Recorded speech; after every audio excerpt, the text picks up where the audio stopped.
اگر ہم بنی اسرائیل کی تاریخ کا جائزہ لیں تو ہمیں پتہ چلتا ہے کہ حضرت عیسیٰ علیہ السلام کے دور میں ان کا ایک گروہ ایسا بھی تھا جنہوں نے رومی حکومت کے ساتھ مل کر عیسیٰ علیہ السلام کے خلاف سازشیں کی اور انہیں سولی پر لٹکانے کی کوشش کی۔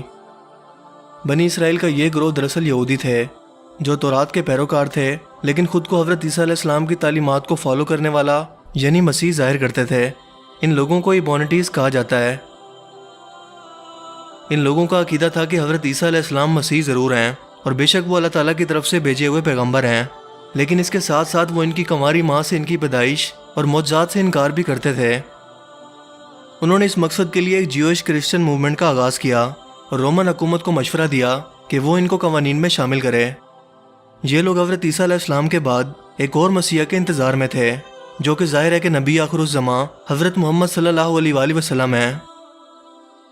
اور یہ سب کچھ یہودیوں کی ان مذہبی تاریخی کتابوں میں بھی لکھا ہوا ہے، جنہیں 1947 میں اسرائیل میں موجود کمار کیوز میں کھدائی کے دوران نکالا گیا اور ڈیڈ سی اسکرولز کا نام دیا گیا، جو جوڈن صحرا میں موجود ہیں، اور یہ ڈیڈ سی سے جا کر ملتا ہے۔ جن لوگوں کو یہ مذہبی کتابیں محفوظ حالت میں ملی تھیں ان کے کسی کام کی نہیں تھی، لہٰذا انہوں نے ان کتابوں کو چند آرمینین تاجروں کے ہاتھ فروخت کر دیا۔ ان لوگوں نے مزید آگے چند آرتھوڈوکس پادریوں کو انہیں فروخت کر دیا، حتیٰ کہ انہیں کیتھولک چرچ کو فروخت کر دیا گیا، جہاں سے یہ یہودیوں کے ہاتھ چلی گئیں۔ 1947 سے لے کر آج تک یہ تاریخی مذہبی کتابیں خفیہ رکھی گئی ہیں اور انہیں دنیا کے سامنے لایا نہیں جا رہا، جس سے بہت سے لوگوں کے ذہن میں یہ سوال پیدا ہوتا ہے کہ ان کتابوں میں ایسے کیا انکشافات اور پیشن گوئیاں کی گئی ہیں کہ کسی عالمی رہنما اور مذہبی اسکالر کو نہ تو اس کے بارے میں بات کرنے کی اجازت ہے اور نہ ہی کسی کو دیکھنے کی۔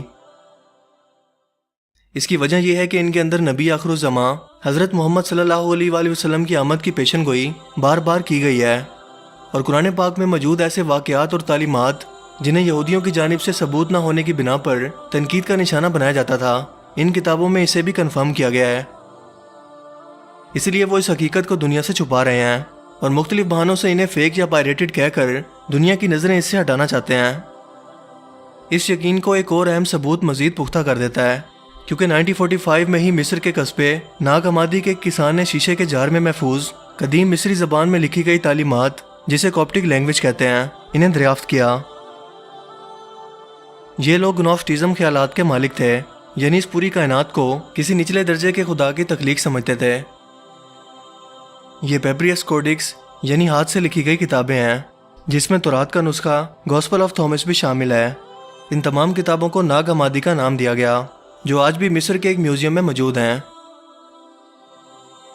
دنیا بھر کے مذہبی اسکالرز اور ریسرچرز نے انہیں پڑھا، اینالائز کیا اور 3 سال کے بعد اس نتیجے پر پہنچے کہ یہ تمام قدیم نسخے قرآن پاک کے بیان کردہ واقعات کو بالکل سچ ثابت کر رہے ہیں، جنہیں آج تک ثابت کرنے کے لیے کوئی ٹھوس ثبوت تاریخ کے حوالوں میں موجود نہیں تھا۔ اور یہی کیس ڈیڈ سی اسکرولز کے ساتھ بھی ہے، جنہیں آج بھی دنیا کی نظروں سے پوشیدہ رکھا گیا ہے، تاکہ حق اور سچ کی تعلیمات اور یہودیوں کی بدعمالیاں دنیا کی نظروں سے اوجھل رہیں۔ لیکن سچ ایک نہ ایک دن ضرور سامنے آ کر ہی رہے گا، اور سب سے بڑھ کر اس میں نبی آخر الزماں حضرت محمد صلی اللہ علیہ وآلہ وسلم کی آمد کی خوشخبری بھی دی گئی ہے۔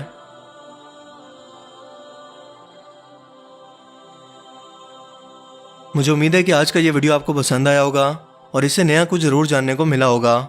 اگر آپ کو یہ ویڈیو اچھا لگا تو اسے لائک کیجئے، اور مزید اس طرح کی انفارمیٹیو ویڈیوز کے لیے اس چینل کو ضرور سبسکرائب کریں۔ اب میں ملوں گا آپ کو ایک نئی انٹرسٹنگ ویڈیو میں، تب تک کے لیے اپنا بہت سا خیال رکھیے گا۔ Thanks for watching this video. اللہ حافظ۔